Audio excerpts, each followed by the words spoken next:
queridos estudantes. Bom dia, boa tarde, boa noite. Tudo bem com vocês? Então, agora estamos nas atividades do quarto bimestre. Nossa, o ano correu, voou, né, gente? Já estamos meio caminho andado para o final do ano, já para mais meio caminho andado, faltando poucos meses para encerrar o ano. Vamos ver as atividades desse bimestre, tá bom? Hoje, língua portuguesa, ciências e história. Então, peço que vocês acompanhem comigo e façam as atividades, beleza? Qualquer coisa, a professora está disponível para ajudar vocês. Bom, a aula de língua portuguesa, a gente colocou a PC única, né? Porque vai ter só uma de cada matéria e depois nós vamos fazer uma interdisciplinar que não é obrigatório todo mundo participar e fazer. Só quem realmente quer fazer é para fazer, tá bom? Mas essa aqui, sim, é para fazer. Depois eu vou falar sobre a outra lá nas próximas aulas. Então, olá, estudantes. Iniciando o quarto bimestre, iremos estudar sobre os textos expositivos, aquele texto que expõe alguma ideia, alguma coisa. Leia o cartaz abaixo e responda as questões. Vamos voltar um pouquinho sobre o coronavírus, esse vírus aí que nos atrapalhou, né, esse ano, nos impediu de termos um ano normal, né? Foi um ano atípico, diferente, porém estamos aqui, firmes e fortes, vencendo esse ano. Então, coronavírus, como se prevenir? Tá ali as figurinhas, embaixo de cada figurinha, uma frase: lavar as mãos, frequentemente com água e sabão, usar álcool em gel, evitar tocar nos olhos, nariz e boca, evitar contato próximo com pessoas doentes, ficar em casa quando estiver doente, cobrir a boca e o nariz ao tossir ou espirrar com um lenço de papel e jogar no lixo. Limpar, desinfetar objetos, superfícies tocados com frequência. Então, tudo que a gente já está careca de saber, não é verdade? Aí as perguntas. O texto do cartaz tem como principal assunto o quê? Letra A. Alertar para a marca do sabão em que devemos usar. B. Alertar para os cuidados que devemos tomar contra o coronavírus. C. Alertar para a qualidade do álcool em gel. D. Alertar para a compra de desinfetante. Qual dessas que está correta, de acordo com esse texto, esse panfleto, né? Esse texto expositivo que é um panfleto. Então, logicamente, né, gente, é alertar para os cuidados que devemos tomar contra o coronavírus. Letra B. A número 2.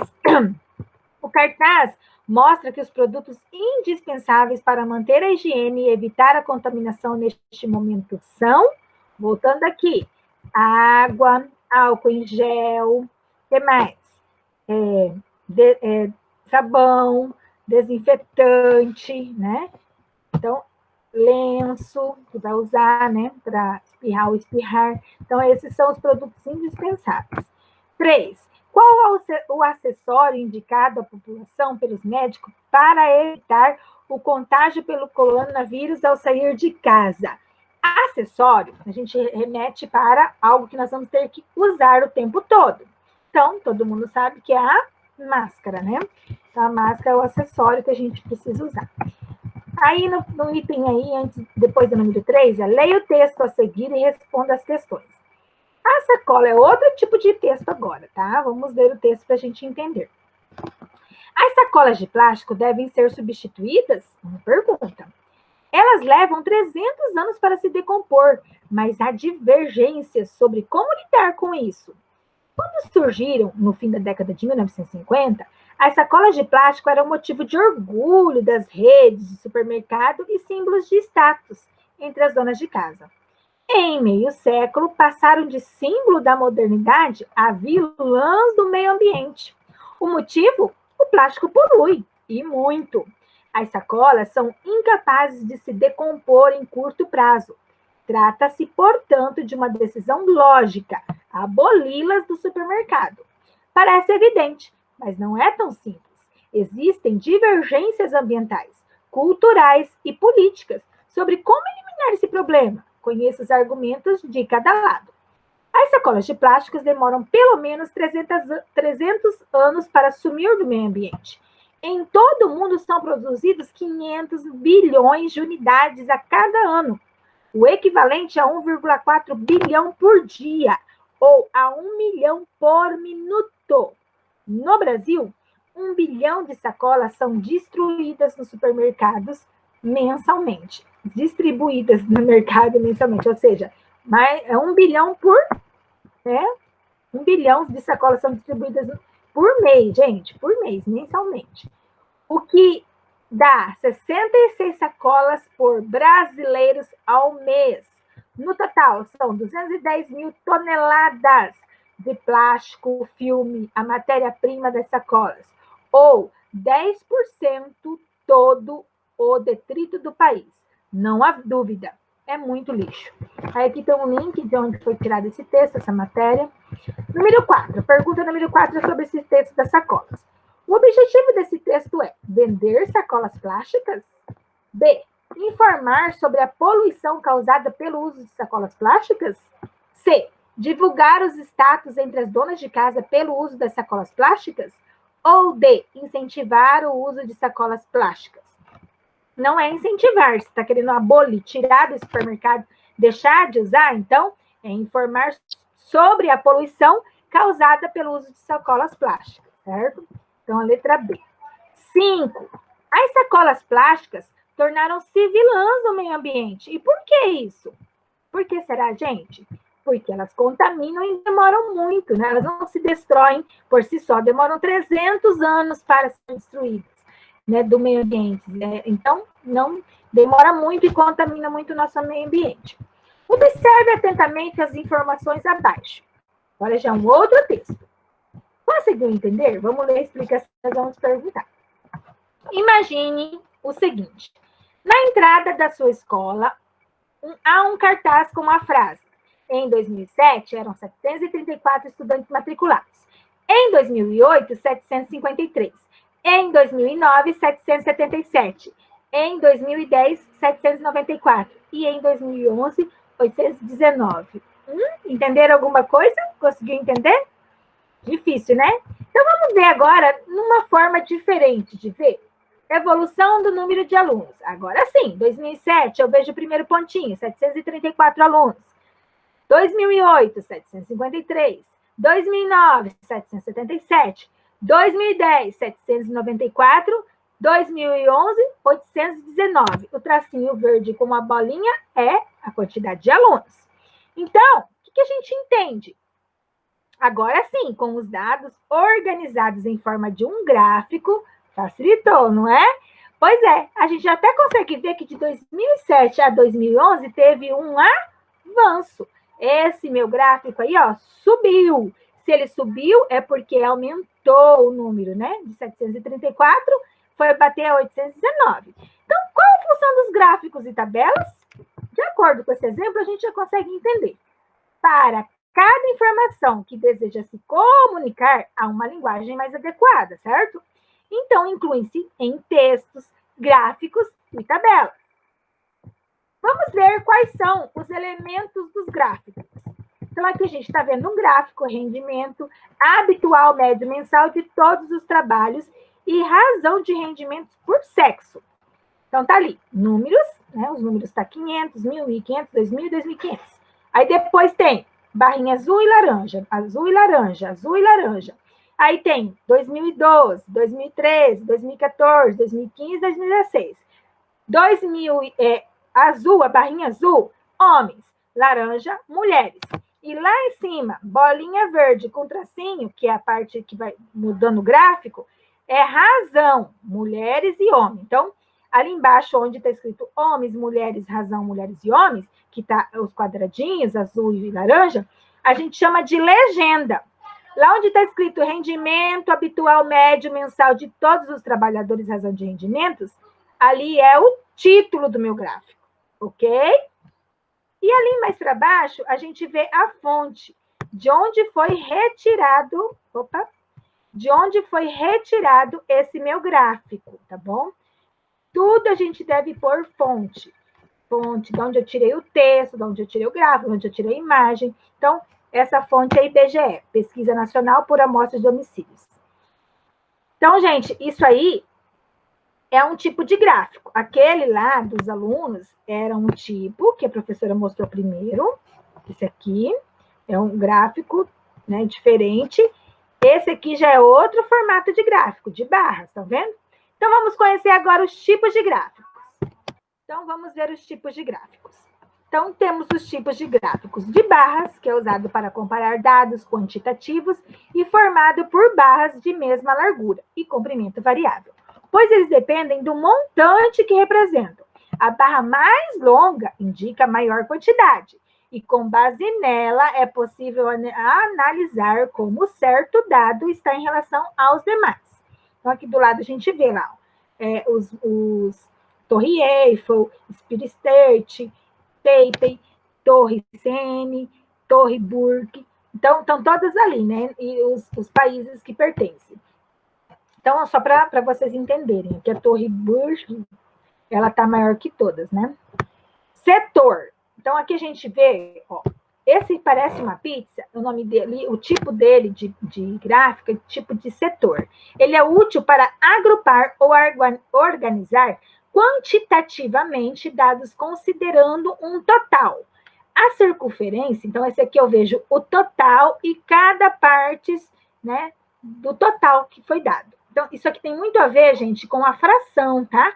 Por isso que a pizza a gente trabalha também com a fração. Esse ano, nós não vamos começar a fração pelo tempo, que não temos mais tempo para isso, mas isso aqui é parte de uma fração já, tá? Então, a circunferência, que é o círculo todo, representa o todo e é dividido de acordo com os números relacionados ao tema abordado. Então, vocês vão ver aqui o título desse gráfico de setor. Preferência por modalidades esportivas. Aí tem a modalidade azul aqui, é o futebol, ó. Então, eu vejo que as preferências do futebol é 40%. Já o amarelo aqui é o vôlei. O vôlei já é 30%. O rosa aqui, meio vermelho, é o basquete. Basquete só 15%. O verde, natação, só 10%. E o marronzinho, que são outros, né? Outros que não foi colocado os nomes, 5%. Quando a gente vê agora nós estamos em momento político, né? Momento de eleição, a gente vê muito esse tipo de gráfico de setor nas pesquisas políticas, né? Ah, fulano de tal, tantos por cento, fulano de tal, tantos por cento.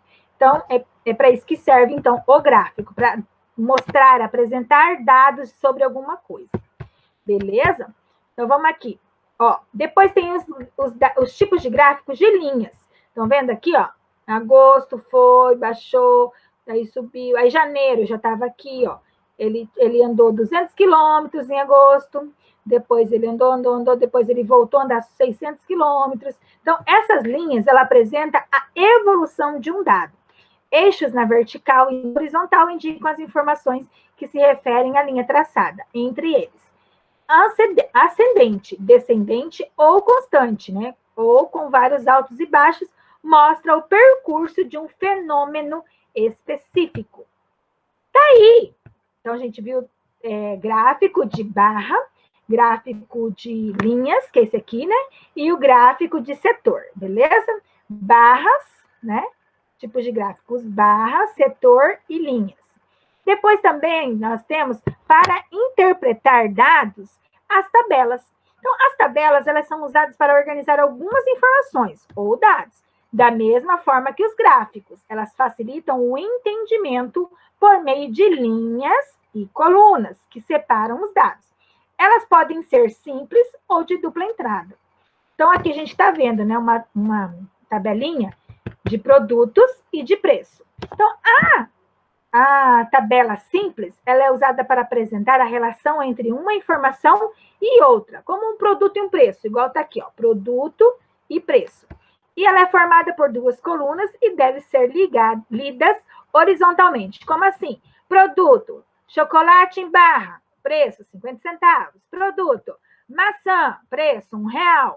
Entenderam? Então, eu tenho que ler na forma horizontal. Eu não posso ler chocolate em barra, maçã, banana, biscoito, pão de queijo, pão... Não. Depois os preços. Eu tenho que ler o produto e o valor. O produto e o valor. Beleza? Em supermercado, açougue, a gente encontra muito essas tabelas de preços, né? E depois tem a de dupla entrada, que ela é útil, ela é serve para mostrar 2 ou mais tipos de dados sobre um item. Deve ser lida na vertical e na horizontal simultaneamente, ou seja, na vertical e na horizontal ao mesmo tempo. Meu Deus, como assim, professora? Para que as linhas e as colunas sejam relacionadas. Então, ó, tipos de filme. Então, nós vamos ver que tipos de filme, a aventura, o número de votos daí. Aventura, 6 meninas votaram e 10 meninos votaram. Depois, outro tipo de filme foi a comédia. Eu volto aqui e leio, ó, tipo de filme comédia. Número de votos, meninas, 7. Meninos, 2. Outro tipo de filme, desenho animado. Meninas, 5 e meninos, 5. Outro tipo de filme, terror. Meninas, 2 e meninos, 4. Vocês entenderam, gente? Que eu não posso ler só na vertical ou só na horizontal. Eu tenho que ler vertical, horizontal. Vertical, horizontal. Beleza? Essas de dupla entrada, para eu poder compreender o que está me pedindo. Ok? Então, vamos para entender agora esse gráfico aqui. Que, na verdade, eu chamo ele de... O nome dele é infográfico. Por quê? O infográfico ele é uma ferramenta que serve para transmitir informações através do uso das imagens, desenhos e demais elementos visuais gráficos. Por exemplo, vocês estão vendo lá as garrafinhas, certo? Garrafas de bebida, um mar de plástico. Ó, voltamos lá na questão ambiental. Então, tem um reloginho marcando que 1 milhão de garrafas são compradas por minuto, ou 16,6 mil por segundo. Ali está comparando o tempo com a quantidade de garrafas compradas, certo? Ali no outro, 480 bilhões vendidas em 2016, 110 bilhões fabricadas pela Coca-Cola. Então, se eu fosse fazer um cálculo de 480 para 110, quer dizer que 370 são fabricadas pelas outras marcas de bebidas. Aí esse outro símbolozinho, né, das setinhas, está mostrando a parte da reciclável, né? Se é reciclável ou não. Então, menos de 50% coletados para reciclagem, ou seja, nem a metade não é coletado para fazer reciclagem. Estão vendo que a gente tem várias informações dentro do objeto só? A gente precisa ler, interpretar, entender. Depois tem uma setinha com uma flechinha. Essa setinha está dizendo que 7% transformadas em novas garrafas, ou seja, a reutilização.